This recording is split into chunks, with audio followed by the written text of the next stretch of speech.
할렐루야. 153 저녁교대 오신 여러분들을 주님의 이름으로 환영하고 축복합니다. 오늘도 귀하고 복된 이 저녁 시간 가운데 하나님께서 우리들에게 말씀하시는 놀라운 은혜를 통해서 우리의 삶이 하나님 앞으로 더욱더 가까이 가는, 그리고 우리의 간구 가운데 하나님의 응답하심의 역사를 경험하는 귀한 복된 시간이 되기를 바라겠습니다. 먼저 하나님의 말씀 보도록 합니다. 누가복음 22장 1절에서 6절 말씀까지 먼저 보도록 하겠습니다. 누가복음 22장 1절에서 6절 말씀입니다. 우리 같이 한 목소리로 다 함께 봉독하도록 하겠습니다. 시작. 유월절이라 하는 무교절이 다가오매 대제사장들과 서기관들이 예수를 무슨 방도로 죽일까 궁리하니 이는 그들이 백성을 두려워함이더라. 12 중에 하나인 가룟인이라 부리는 유다에게 사단이 들어가니 이에 유다가 대제사장들과 성전 경비대장들에게 가서 예수를 넘겨줄 방도를 의논하매 그들이 기뻐하여 돈을 주기로 언약하는지라. 유다가 허락하고 예수를 물이 없을 때 넘겨줄 기회를 찾더라. 아멘. 우리나라 학제는요, 초등학교 6학년, 그리고 중학교 3년, 그리고 고등학교 3년, 대학교 4년, 총 16년입니다. 초등학교 1학년에 들어가서 대학을 졸업할 때까지 16년이 걸린다라는 거죠. 그런데 문제는 이 16년 동안 열심히 학업을 하고 여러 가지 소양 교육을 받았다 하더라도 사회에서 필요한 사람이 될 수 있느냐? 그거는 좀 의문점이라는 겁니다. 교육의 목표는 크게 두 가지입니다. 하나는 인격적으로 균형 잡힌 사회인을 길러내는 것이고, 두 번째는 이 사회에서 직업을 가지고 살 만한 능력을 가진 사람을 길러내는 거예요. 16년간의 공부가 이 인격과 실력이 부족함이 없는 사람을 길러내는 이러한 첩경이 될 수 있을까요? 어떤 사람은 인격 수양이 부족하고 또 어떤 사람은 실력이 부족합니다. 기업들이 해마다 이 신입사원 공채를 하지만 이들을 곧장 실제 현장에 투입할 수는 없고요. 실무 교육을 마친 후에 실전에 투입할 수 있습니다. 그만큼 실력이 부족하다라는 뜻이죠.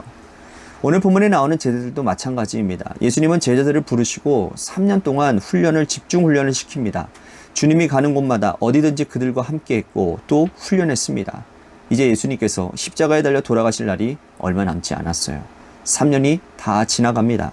그런데 오늘 본문에서 만나는 이 제자들의 모습은 형편이 없어요. 다시 보겠습니다. 3절에서 6절 말씀입니다.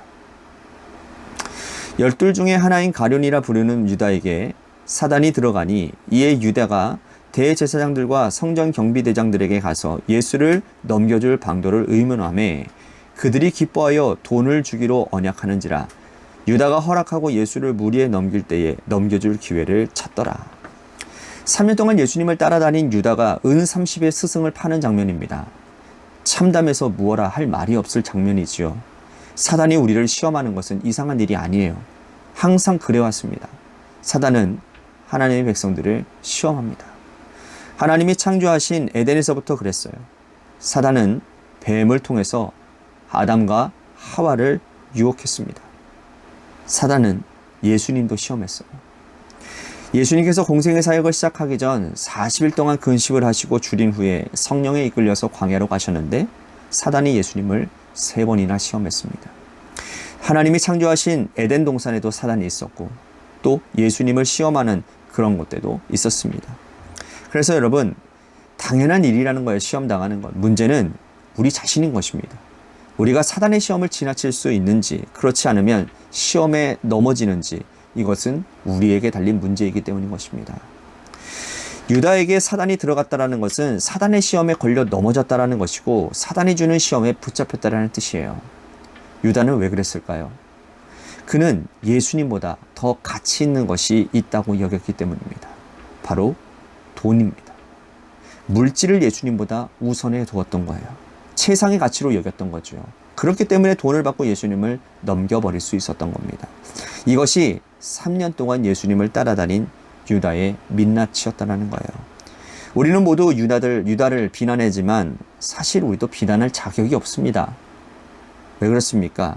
수십 년 동안 우리가 예수 믿고 직분을 가지고 있지만 우리 내면에는 예수님보다 더 따르고 예수님보다 더 가치를 두고 있는 것들이 많이 있기 때문이라는 겁니다. 한두 가지 아닐걸요? 주님보다 더 사랑하고 따르는 것들을 여러분 정리해야 됩니다. 그렇지 않으면 우리도 유다처럼 결정적인 순간에 예수님 모른다 할 수 있습니다. 예수님 팔아버릴 수 있다라는 거예요. 오늘 본문이 말하는 제자들의 두 번째 부끄러운 모습을 보도록 하겠습니다. 24절에서 26절 말씀 보십시오. 또 그들 사이에 그중 누가 크냐 하는 다툼이 난지라. 예수께서 이르시되 이방인의 임금들은 그들을 주관하며 그 집권자들은 은인이라 칭함을 받으나 너희는 그렇지 않을지니 너희 중에 큰 자는 젊은 자와 같고 다스리는 자는 섬기는 자와 같을지니라. 제자들은 예수님이 십자가에 앞에 두고 있는 지금까지 누가 큰지를 다투고 있습니다. 이들의 문제는 3년 내내 이 문제 가지고 다툰 거예요. 겸손이 없기 때문입니다. 예수님께서 3년 동안 제자들을 가르치신 것이 뭡니까? 온유함과 겸손이었거든요. 낮은 자리로 가라. 연약한 자들을 섬겨라. 겸손으로 몸을 보여주어라. 세상에 감당치 못할 사랑을 보여주셨습니다. 인자는 섬기는 자로 이 땅에 오셨다라는 것도 말씀하셨습니다. 하지만 주님의 말씀이 제자들의 삶으로 들어가지 않았습니다. 이들은 겸손하지 않았고 교만한 상태로 누가 크냐 다툼만 하고 있었다라는 겁니다. 교만은 인간이 가지고 있는 뿌리 깊은 죄입니다. 에덴에서부터 시작된 죄이기 때문인 거예요. 하나님과 같아지려고 선악과를 먹었던 이 인간의 죄성이 교만으로 남아서 우리의 마음 깊숙은 곳까지로 자리 잡고 있었다는 겁니다. 우리가 오랫동안 예수님을 믿었지만 그러나 당신보다 내가 낫다라는 이 교만함이 우리에게 있지는 아니한지 오늘 말씀을 통해서 좀 우리들이 깨달았으면 좋겠습니다. 우리는 매일 자기를 부인하고 겸손의 자리로 내려와야 합니다. 그렇지 않으면 우리는 감히 예수님의 제자라고 말할 수 없는 것이죠.